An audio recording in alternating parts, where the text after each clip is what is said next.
mahasiswa Fakultas Hukum UKI angkatan 21. Kali ini saya akan coba membahas terkait dengan industri keuangan non-bank. Salah satunya itu koperasi asuransi.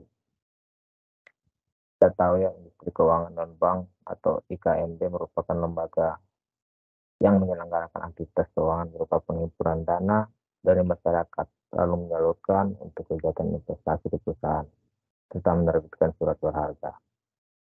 Industri keuangan non-bank dalam istilah dahulunya ini disebut sebagai lembaga keuangan bukan bank atau LKDB. Didirikan sejak tahun 1972 menurut surat keputusan Menteri Keuangan nomor 38 MK 5 1972. Tujuannya didirikannya itu ialah untuk mendorong perkembangan pasar modal dalam penyaluran dananya lebih efisien sehingga meningkatkan kesejahteraan rakyat. Industri keuangan non-bank atau IKNB ini termasuk lembaga yang diawasi oleh OJK, Otoritas Jasa Keuangan, sebagai otoritas pengawas lembaga keuangan di Indonesia. IKNB ini memiliki fungsi selain menghimpun dan menyalurkan dana, juga memiliki beberapa fungsi lain, yakni menghimpun dana masyarakat serta mengeluarkan surat berharga, memberi pelayanan penyertaan modal ke perusahaan maupun proyek-proyek tertentu ya. Selanjutnya kita akan bahas salah satu industri keuangan non-bank itu asuransi. Perkembangan asuransi di dunia ini sudah dimulai dari zaman sebelum Masehi, dilanjutkan pada awal abad pertengahan dan mencapai puncak pertumbuhan signifikannya pada era revolusi industri, di mana era mekanisasi pertanian dan era reformasi produk asuransi telah bermunculan, seperti asuransi kendaraan, asuransi pertanian, asuransi pabrik, asuransi perjalanan, asuransi pesawat, asuransi satelit, handphone, laptop, asuransi kesehatan, asuransi pendidikan. Pada 1927 di Brussels, Belgia, lahirlah International Conference of Science Insurance Fund and Mutual Benefit Society yang disponsori oleh International Labour Organization. Nah, berkembangnya asuransi di Indonesia tercatat pertama kali dengan didirikannya sebuah perusahaan asuransi pertama di Indonesia yang bernama Semarang, yang berdiri pada tahun 1816. Perusahaan sejenis yang berkembang pada tahun yang sama juga ialah Javasi, Arjuna, Veritas, dan Mercury. Asuransi jiwa yang pertama kali muncul di Indonesia ialah Bumi Putra pada tahun 1912 di daerah Magelang, yang diprakarsai oleh seorang guru bernama M. Wijosewojo, yang sebagai perusahaan asuransi dengan bentuk badan usaha bersama. Dan asuransi non jiwa pertama ialah Enti Indise Lloyd, yang kemudian berganti nama menjadi Lloyd Indonesia. Tahun 1953 berdirilah suatu perusahaan reasuransi profesional swasta, yakni Maskapai Reasuransi atau MAREN, yang disusul oleh pendiri PT Reasuransi Umum Indonesia atau Indore, yang adalah perusahaan reasuransi milik pemerintah. Pencapaian penting bagi eksistensi asuransi di Indonesia ialah dengan terselenggaranya Kongres Asuransi Nasional seluruh Indonesia atau KANSI, yang diselenggarakan pertama kali itu tanggal 25 sampai 30 November 1956 di Bogor, yang bertujuan untuk menyatukan pendapat dan bekerjasama mendirikan sumbangan yang bermanfaat bagi perekonomian nasional, mengatasi sesi sistem perekonomian kolonial, realisasi aktif terhadap pembataan kompetensi meja bundar, dan meningkatkan kesadaran berasuransi. Kongres ialah yang kemudian melahirkan Dewan Asuransi Indonesia atau DAI pada tanggal 1 Februari 1957. Pada tahun 2002, DAI berubah menjadi Federasi Asosiasi Perasuransian Indonesia atau FAPI. yang menaungi semua asosiasi usaha perasuransian di Indonesia menyusul berdirinya Asosiasi Asuransi Umum Indonesia dan Asosiasi Asuransi Jaminan Sosial Indonesia, Asosiasi Asuransi Syariah Indonesia, serta bergabungnya Asosiasi Pialang Asuransi dan Reasuransi Indonesia, serta Asosiasi Register Asuransi Indonesia ke dalam FAPI. Dan pada tahun 2010, nama FAPI kembali menjadi Dewan Asuransi Indonesia. Asuransi atau caretaking atau insurance memiliki pengertian sebagai suatu pertanggungan. Itu menurut Prof. R. Sukardono. Menerjemahkan asuransi yang berasal dari caretaker dengan penanggung, yakni pihak yang menanggung risiko, sementara caretaker diterjemahkan dalam artian tertanggung, yakni pihak yang mengalihkan risiko atau kekayaan atau jiwanya kepada tertanggung. Nah, ada lagi pendapat Profesor Wirjono Projodikoro memakai istilah asuransi sebagai serapan dari asuransi bahasa Belanda yang berarti penjamin untuk menanggung dan terjamin untuk tertanggung. Dalam suatu skim asuransi, ada pihak yang sanggup menanggung untuk pihak lain yang menderita kerugian akibat suatu peristiwa yang akan terjadi, dan sebagai timbal balik, pihak tersebut wajib membayar kerugian untuk pihak yang bersedia menjamin. Sehingga secara umum asuransi diartikan sebagai persiapan yang dibuat oleh sekelompok orang yang masing-masing menghadapi kerugian kecil sebagai sesuatu yang tidak dapat diduga. Apabila kerugian itu menimpa salah seorang dari mereka yang menjadi anggota perkumpulan itu, maka kerugian itu akan ditanggung bersama oleh mereka.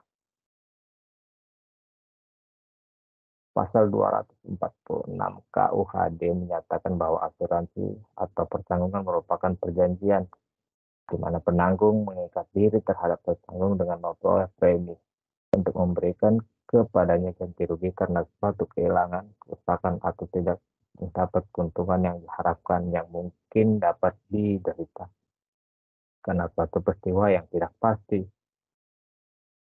Pasal 1 Angka 1 Undang-Undang Nomor 40 Tahun 2014 menyatakan bahwa asuransi merupakan perjanjian antara dua pihak, yaitu perusahaan asuransi dan pemegang polis, yang menjadi dasar bagi penerimaan premi oleh perusahaan asuransi sebagai imbalan untuk memberikan pergantian kepada tertanggung atau pemegang polis karena kerugian, kerusakan, biaya yang tinggi, kehilangan, keuntungan, atau tanggung jawab hukum kepada pihak ketiga yang mungkin menderita tertanggung atau pemegang polis karena terjadinya suatu peristiwa yang tidak pasti. Yang kedua itu memberikan pembayaran yang didasarkan pada keingginan tertanggung dengan manfaat yang besarnya telah ditetapkan dan atau didasarkan pada hasil pengelolaan dana. Sehingga berdasarkan definisi tersebut, maka unsur-unsur asuransi ialah yang pertama itu ada pihak-pihak. Ini pihak-pihak itu ada penanggung. Dinyatakan dalam pasal 246 KUHD bahwa penanggung mengikatkan diri kepada tertanggung dengan memperoleh premi untuk memberikan kepadanya ganti rugi karena suatu kehilangan, kerusakan, atau tidak mendapatkan keuntungan yang diharapkan, yang mungkin dapat diderita karena suatu peristiwa tidak pasti. Nah, sedangkan dalam Undang-Undang Perasuransian tidak terdapat istilah penanggung, bayangkan langsung disebutkan perusahaan asuransi umum dan jiwa dan usaha perasuransi yang berkaitan dengan jasa tanggung atau pengelolaan risiko.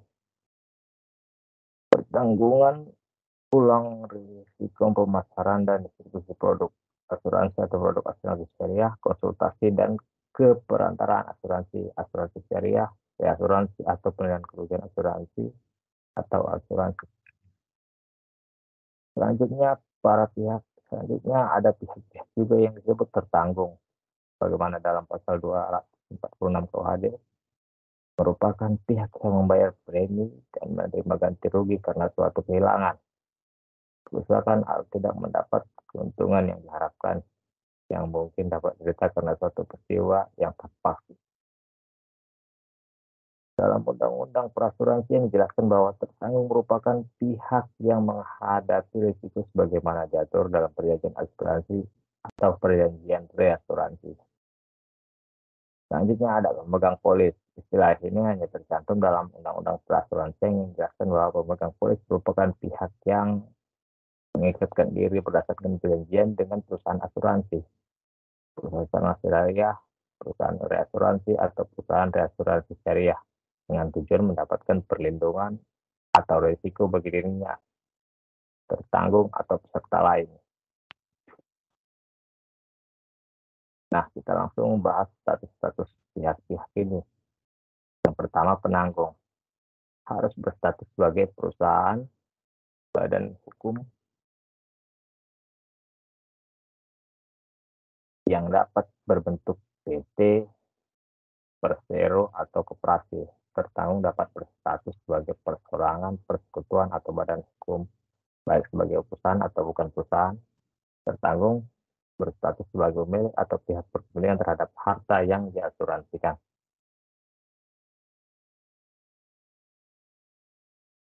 Selanjutnya, yang menjadi objek asuransi dapat berupa benda, hak atau kepentingan yang melekat pada benda, dan sejumlah uang yang disebut premi atau ganti kerugian. Melalui objek asuransi tersebut, ada tujuan yang ingin dicapai oleh para pihak. Peristiwa asuransi merupakan perbuatan hukum atau legal act, berupa persetujuan atau kesepakatan bebas antara penanggung dan bertanggung mengenai objek asuransi.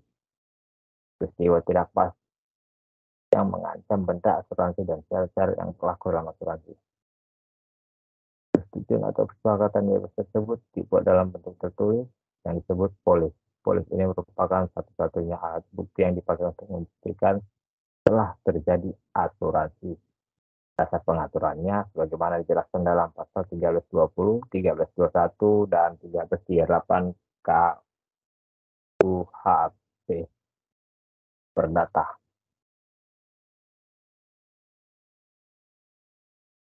Hubungan asuransi merupakan hubungan yang terjadi antara penanggung dan tertanggung yang adalah suatu keterikatan yang timbul karena adanya persetujuan atau kesepakatan bebas. Tujuan asuransi ya sebagaimana diterangkan dalam pasal 250 dan 268 KUHD atau Kitab Undang-Undang Hukum Dagang. Risiko dan premi yang terdapat dalam pasal 246 KUHD dan pasal 256 angka 7 KUHD. Selanjutnya terdapat beberapa prinsip yang diterapkan dalam asuransi. Insurable atau interest, yakni hak untuk mengadakan asuransi antara tertanggung dan yang diasuransikan yang diakui oleh hukum. Prinsip ini sering diartikan sebagai kepentingan yang dipertanggungkan. Kepentingan merupakan hak atau kewajiban tertanggung terhadap benda pertanggungan. Kepentingan dalam asuransi dirumuskan dalam pasal 250 dan 268 Kitab Undang-Undang Hukum Dagang yang mengisyaratkan bahwa kepentingan tersebut harus ada 3 unsur di dalamnya, yakni dapat dinilai dengan uang, dapat diancam oleh suatu bahaya, dan siap dikecualikan oleh undang-undang. Selanjutnya ada utmost good faith, ialah adanya kejujuran oleh si penanggung mengenai syarat dan kondisi asuransi. Dan si tertanggung sendiri juga harus memberikan keterangan yang jelas dan jujur tentang objek yang dipertanggungkan. Prinsip ini merupakan tindakan untuk mengungkapkan semua fakta dari objek yang diasuransikan, baik yang diminta maupun tidak, secara lengkap dan akurat. Selanjutnya ada indemnity, bagaimana yang terangkan dalam pasal 252, 253, dan 278 KUHD.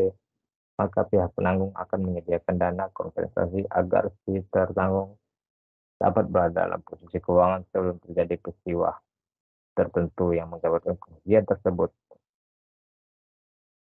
Selanjutnya ada proximate cause, penyebab yang menimbulkan kejadian suatu akibat tanpa ada intervensi dari sesuatu.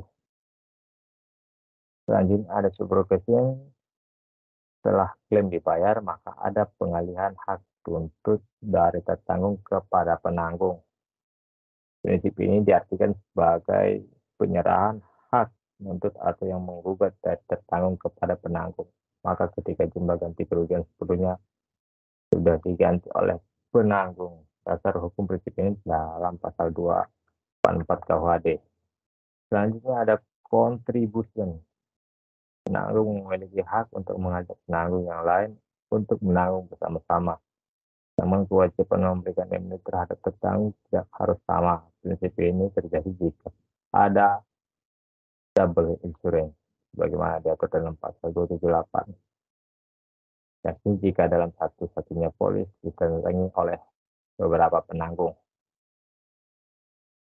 Hak dan kewajiban penanggung dan tertanggung timbul pada saat ditutupnya asuransi.